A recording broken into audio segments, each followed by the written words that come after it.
Good morning, Crestwood. Happy Wednesday, May 5th. Hope you all are doing well. Lots of rain out there and hope you are staying safe and dry. Sure was good to be back in worship this past Sunday and hope you had a chance to join us either in person or online, and look forward to continuing to do that.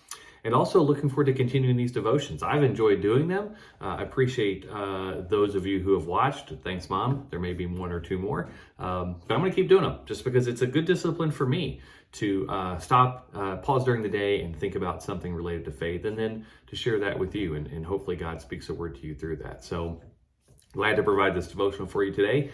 Today I'm thinking about faith. I know it's a big topic, but this comes from the pastor's class. So had our last class the last couple of days, finishing that up, getting ready for their baptisms, which will be this coming Sunday and next Sunday. And we talked about, what does it mean to have faith? What does it mean that God is faithful? What does it mean that we are faithful or seek to be faithful to God? And we wrestled with that, and we kept going back and forth between faith is trusting, faith is believing, but how does that make it different than having faith that my car is going to start?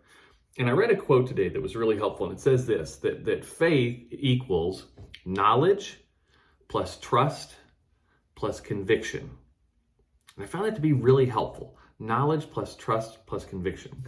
So as a former journalist, I'm constantly seeking knowledge. I want to know more about God. Who, what, where, when, why. I want to ask all the questions. That's why I'm continuing to do my academic studies. I want to learn more about God. I'm trying to increase in knowledge, know more and more and more.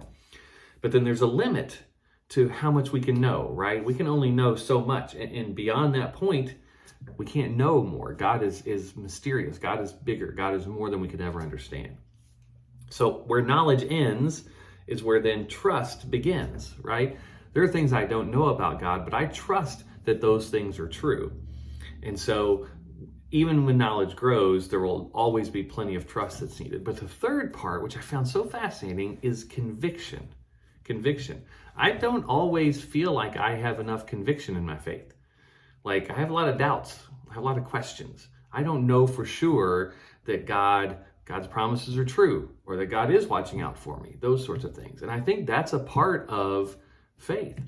I think that the way we grow in faith is we seek knowledge, and then we grow in trust, and then we gain in conviction. But that conviction's, it's not going to be linear, right? It's going to be like a spiral, right? You tend to hope that it spirals upward, but there are going to be days where your conviction is low. There are going to be days where you're just not sure about this faith stuff, and you're not sure that God is real, and you're not sure that God is with you. And so what I want to encourage you today, because I'm encouraging myself, is to keep trying to gain in knowledge, to read scripture, to pray, to be a part of conversations where we're talking about God, to learn more about God, about who God is, about who God has called you to be. Recognize that knowledge is going to have its limits, and beyond that point is trust. And so there are things I trust about God that I don't know for sure. I trust that God is with me. I trust that there is a heaven that I'll go to when I die. I trust that I'm forgiven of my sins. I don't know that for sure in an empirical sense, but I trust that. But the place I'm going to be focusing on in my own life is the conviction part. Because there's a part of me that trusts, but then also kind of want to hedge my bets, right? I think this is true, but I'm also going to make sure that in case it's not, I got a plan B. And I think conviction is the area that is the toughest, the truly believing that those promises are true, even in the face of overwhelming evidence that they're not.